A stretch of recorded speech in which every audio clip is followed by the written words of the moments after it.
मौत की घड़ी नाम है उस पुरानी घड़ी का जो चौपाल के किनारे बने ठाकुर हवेली के पिछले कमरे में पड़ी थी, उतनी ही शांत जितनी कि एक बंद कब्र, उतनी ही भयावह जितनी किसी अंधे कुएं की गहराई। कहते हैं कि वह घड़ी चलती नहीं थी, लेकिन जब भी किसी की मौत पास आती थी, घड़ी अपने आप बज उठती थी। एक नहीं, दो नहीं, ठीक 3 बार। 3 बार की वह खनखनाहट सुनने में साधारण लगती थी, लेकिन जिसने भी उसे सुना वो अगले 24 घंटे नहीं जी पाया।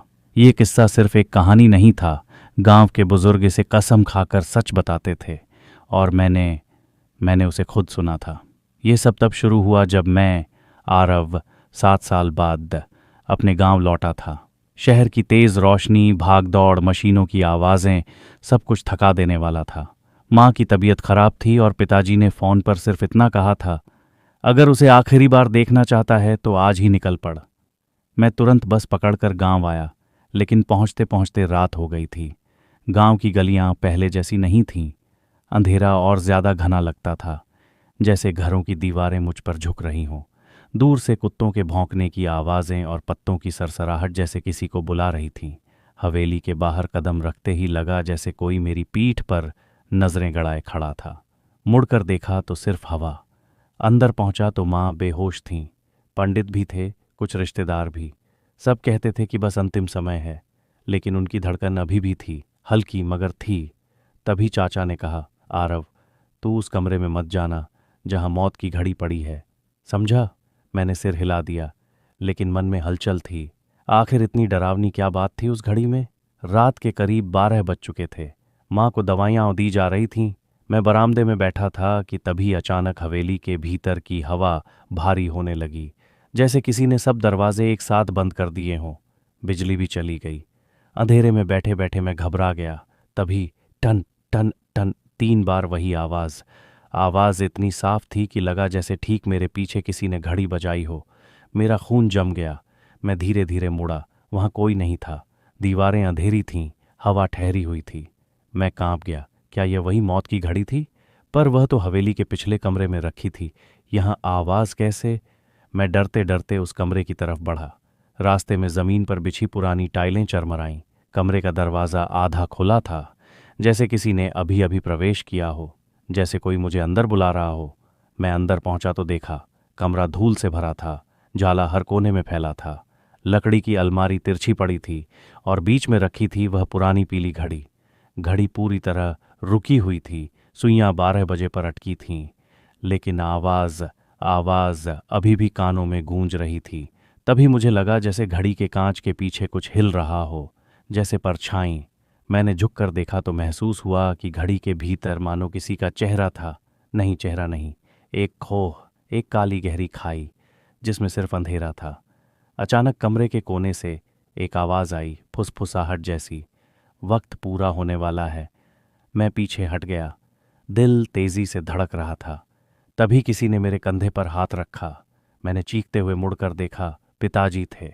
वो आतंकित चेहरे से बोले, तू यहाँ क्या कर रहा है? बाहर चल।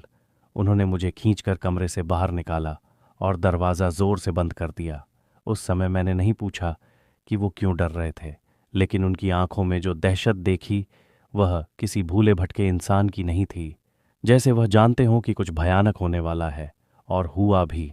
रात के ठीक 3 बजे माँ का सांस लेना बंद हो गया। मैं रोने लगा, पर मन में वही 3 खनखनाहट घूमती रही। क्या यह सिर्फ इत्तेफाका था, या सचमुच मौत की घड़ी ने उनकी मौत की आहट सुना दी थी? माँ की अंतिम क्रिया के बाद हम सब कई दिनों तक सदमे में रहे। मैं गांव छोड़ने ही वाला था कि तभी गांव में एक और घटना हुई। रघुवीर काका, पूरे गांव में सबसे मजबूत, सबसे हंसमुख आदमी, उन्हें भी रात 12 बजे वही टन टन टन सुनाई दी और अगले दिन खेत में काम करते हुए अचानक गिर पड़े। डॉक्टर ने कहा दिल का दौरा, लेकिन गांव वाले बोले मौत की घड़ी का बुलावा। अब मुझे शक नहीं रहा कि ये सब कोई अंधविश्वास नहीं था। कुछ तो था उस घड़ी में, कुछ जो मरने वालों को पहले से जान लेता था, या शायद उनकी जान खुद खींचता था।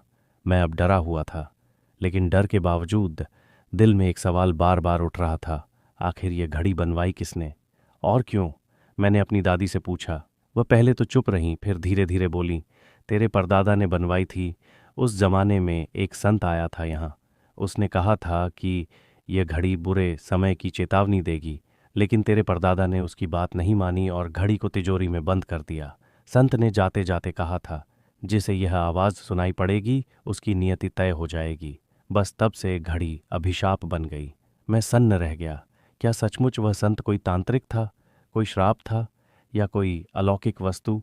मुझे सच्चाई जाननी थी, और यह सच्चाई सिर्फ एक व्यक्ति बता सकता था, वही संत, अगर वह कहीं जिंदा हो। लेकिन वह 100 साल पहले आया था। मैं उलझन में था। तभी एक रात फिर वही आवाज़ आई, टन टन टन। लेकिन यह बार मेरे लिए नहीं थी। हवेली के बाहर से चीख सुनाई दी। मैं दौड़कर पहुंचा तो देखा गांव का एक लड़का बेहोश पड़ा था। उसने बताया कि उसने हवेली के पास एक काली परछाई देखी, बहुत लंबी, दीवारों जितनी ऊंची, और उसके हाथ में वही घड़ी थी। अब बात घड़ी से आगे बढ़ चुकी थी। अब मौत खुद चलकर बाहर आने लगी थी। मैं समझ गया कि अगर समय रहते नहीं रोका तो पूरा गांव खत्म हो सकता है। उसी रात मैंने फैसला किया, मुझे उस कमरे में वापस जाना होगा, चाहे कुछ भी हो। मैं टॉर्च लेकर गया। दरवाज़ा खोला तो कमरे में अजीब सी ठंड फैली थी।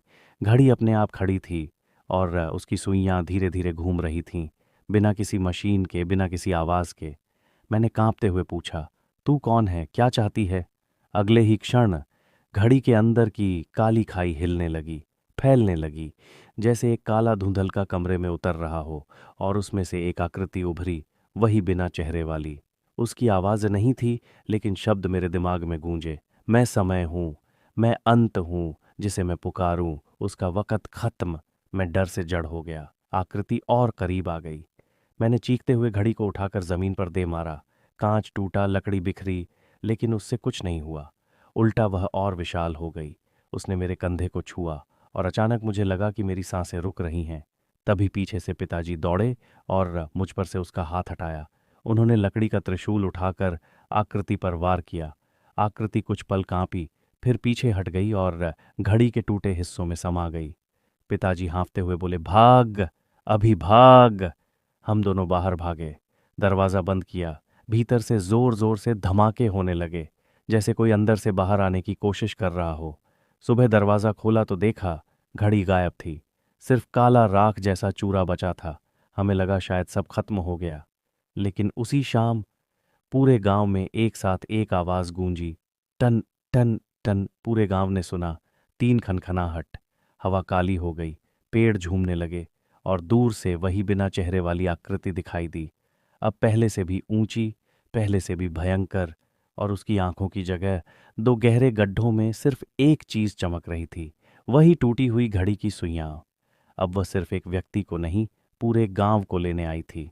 और मैं यह लिख रहा हूं क्योंकि मुझे भी 3 बार वही आवाज़ सुनाई दे चुकी है। अगर ये शब्द किसी तक पहुंचे तो जान लेना, मौत की घड़ी अब किसी एक कमरे में नहीं, हवा में घूम रही है।